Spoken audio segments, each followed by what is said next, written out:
1 kilo കിളിമീനുണ്ടത്. തലയോട് കൂടിയിട്ടാണ് ഇരിക്കുന്നത്. നന്നായിട്ട് ക്ലീൻ ചെയ്തെടുത്തിട്ടുണ്ട്.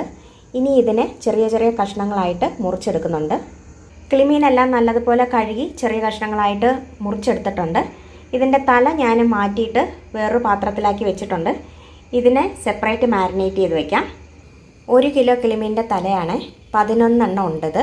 ഇതിനെ നമുക്കിന്ന് മാരിനേറ്റ് ചെയ്ത് വയ്ക്കാം. ആദ്യമായിട്ട് ചേർത്ത് കൊടുക്കുന്നത് 5 അല്ലി വെളുത്തുള്ളിയാണ് നീളത്തിലരിഞ്ഞത്. ചെറിയ കഷ്ണം ഇഞ്ചി നീളത്തിലരിഞ്ഞ് ചേർത്ത് കൊടുക്കാം. 1/4 ടീസ്പൂൺ മഞ്ഞൾപ്പൊടി, 1/4 ടീസ്പൂൺ കുരുമുളക് പൊടി, ഒരു തണ്ട് കറിവേപ്പില ഇട്ട് കൊടുക്കുന്നുണ്ട്. മീനിലേക്ക് ആവശ്യമായ അത്രയും ഉപ്പ് ചേർത്ത് കൊടുക്കാം. ഇതെല്ലാം കൂടിയിട്ട് മീനിലേക്ക് നല്ലതുപോലെ തേച്ച് പിടിപ്പിക്കണം. മീനിലേക്ക് മഞ്ഞൾപ്പൊടി, കുരുമുളക്, ഉപ്പ്, ഇഞ്ചി, വെളുത്തുള്ളി, കറിവേപ്പില എല്ലാം കൂടെ ചേർത്ത് നല്ലതുപോലെ തിരുമ്മി പിടിപ്പിച്ചിട്ടുണ്ട്. ഇത്തരത്തിൽ മാരിനേറ്റ് ചെയ്തതിന് ശേഷം അരമണിക്കൂർ വെച്ചതിന് ശേഷം വേണമെങ്കിൽ എടുത്ത് കറി വയ്ക്കാവുന്നതാണ്.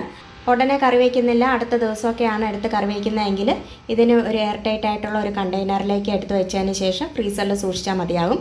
ആവശ്യത്തിന് അനുസരിച്ച് എടുത്ത് ഉപയോഗിക്കാവുന്നതാണ്. വീഡിയോ ഇഷ്ടമായെങ്കിൽ ലൈക്കും ഷെയറും ചെയ്യണേ. മറ്റൊരു അവസരത്തിൽ വീണ്ടും കാണാം. താങ്ക്